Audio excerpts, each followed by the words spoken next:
Don't be shy, 'cause life won't bring you down too far.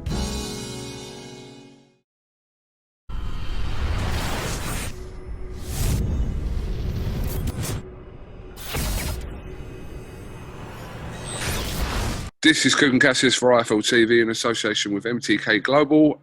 Delighted to be joined by Miss Tasha Jonas. How are you? I'm good.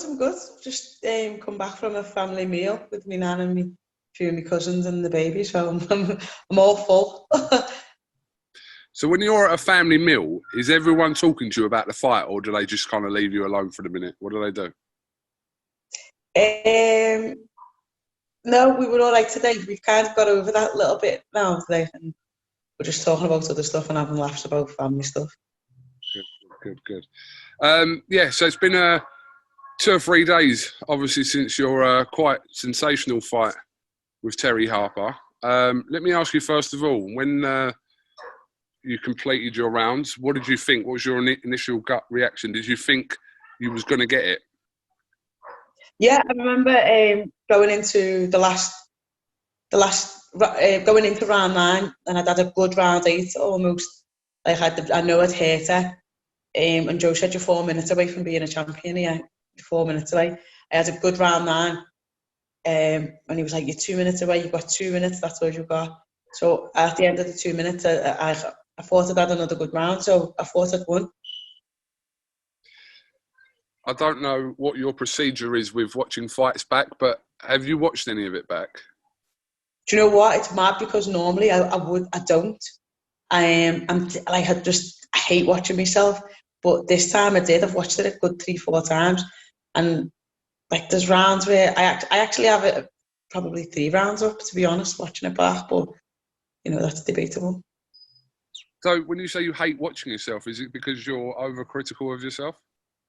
Yeah, a little bit, and it's just a little bit frustration, especially in round 8. I'm like, get it off, yeah.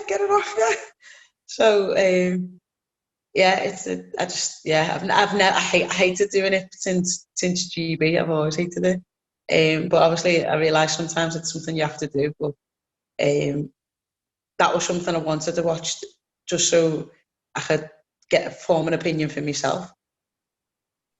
When listen, regardless of who believes you won or it was fair as a draw or Terri won, etc., it was a close fight. But do you believe that you will get a rematch, which a lot of people are calling for? A lot of people on social media after your fight, it was the one thing that everyone was kind of banging the drum for, should we say? Say everyone, a good proportion of people I saw were kind of demanding a rematch for this. Yeah, no, I think I was speaking to Sarah Shepherd this morning, and she said it was trending at one point. So yeah, that's a little bit mad, but yeah, I know. As far as I know, MTK are in talks with Eddie. Eddie said it straight away. To be fair to him, she said it straight away. But you know what it's like. People say stuff in the heat of the moment, but it never actually materializes into anything. So we'll see. I'd love to do it again, obviously. Yeah, I wanted to bring the belts back home to Scousland, and it just didn't turn out that way. So I'd love to do it a second time and get the opportunity to do that. Obviously, this is no consolation to you because you believe you won the fight, but it was a brilliant advert for women's boxing, that fight, wasn't it, in particular? I mean, watching that back, you probably, when you're in it, you kind of need to watch it back to kind of appreciate what a good fight it was. Yeah, I think,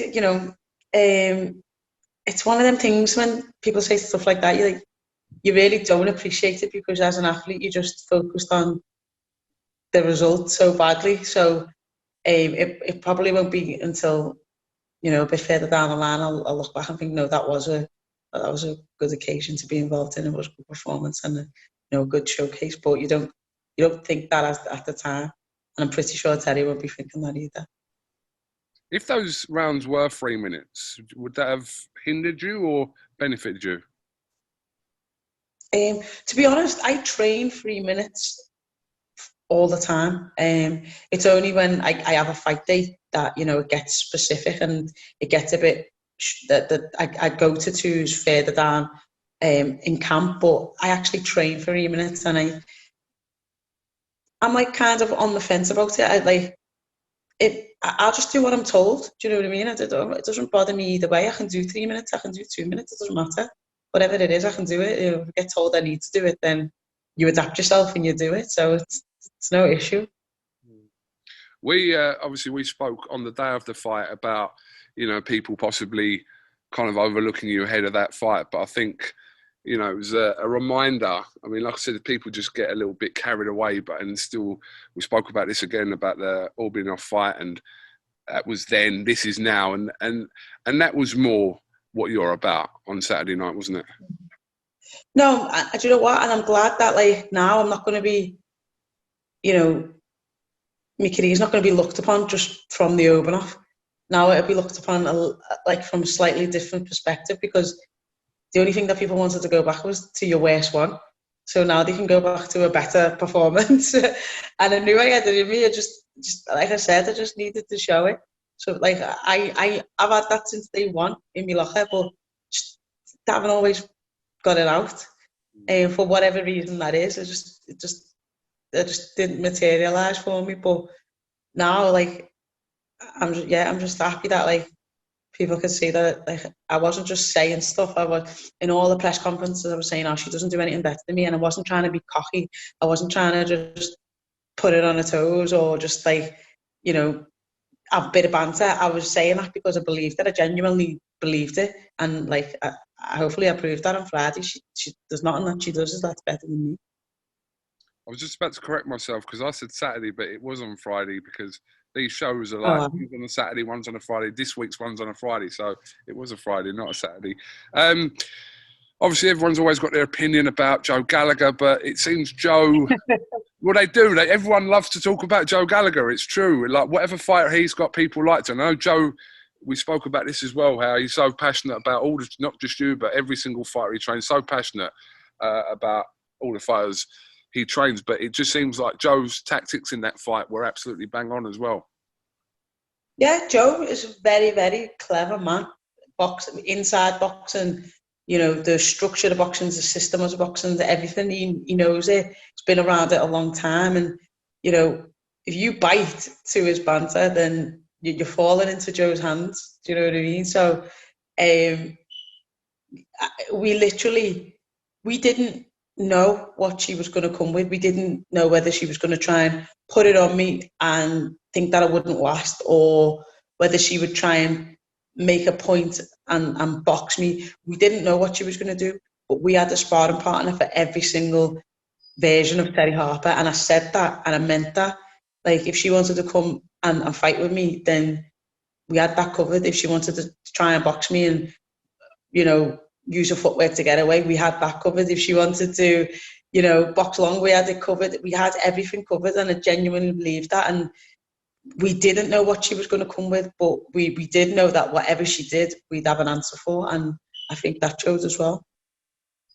I'm assuming that, like you said, people after a fight are probably the most hyped up they are, and, you know, when people like Eddie are looking through social media and seeing everyone wants the rematch, so he kind of says it. And usually I think 9 times out of 10, Eddie means what he says after a fight, is in terms of rematches, etc. But it's not always the realistic chances of your options, because now you've kind of announced yourself back on the scene again after that performance, so you'll have options. Terri's got options. It doesn't always work out that a rematch would happen. But so if this passed and you don't rematch her, I'm assuming that, would there be a little bit of a void now, like a little bit of an empty feeling if you don't get to rematch her? I would, whoever's got the titles, that's the way where I want to go. I want the titles, and the WBC, there's no better title than that in boxing. So that's, whoever's got that title is the one who I'll be chasing. We've just come off a conference call with the head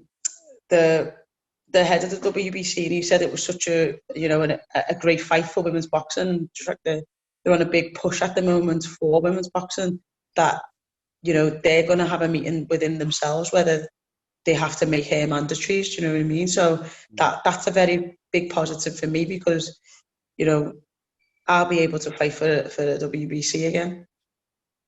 Yeah, well, I mean, Eddie was talking about some of those mandatory options as well. I'm assuming you were talking to Maurizio Suleiman. Yeah, sorry, Maurizio, yeah. Maurizio Suleiman, yeah.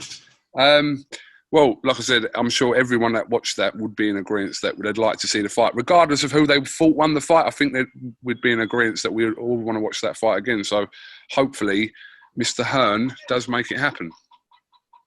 Yeah, you know, and as well, you know, it wasn't so long ago when I can't even remember who was boxing, but, you know, we were talking about women's boxing in a negative light when she just went out and hit, you know, smashed her within 7 seconds or something.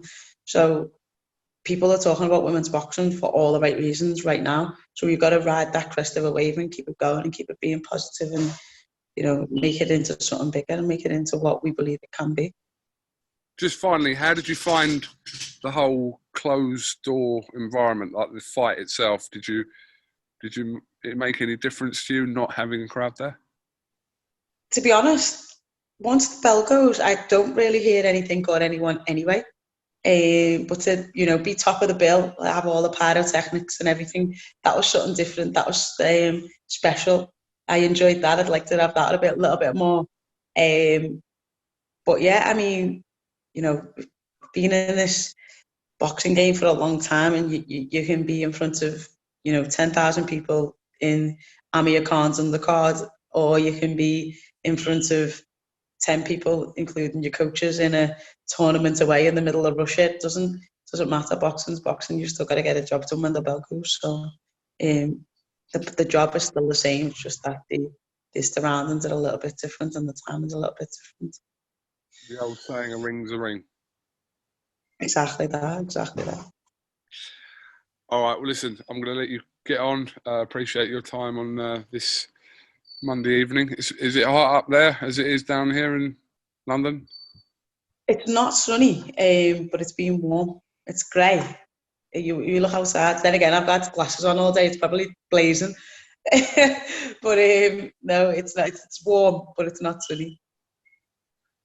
Okay. Well, listen, appreciate your time as always, Natasha. So yeah, let's hope we do get to see the rematch because, like I said, everyone will know it was a great fight, and yeah, we'd all like to watch it again. And I'm sure you'd jump at the chance of rematching Terri.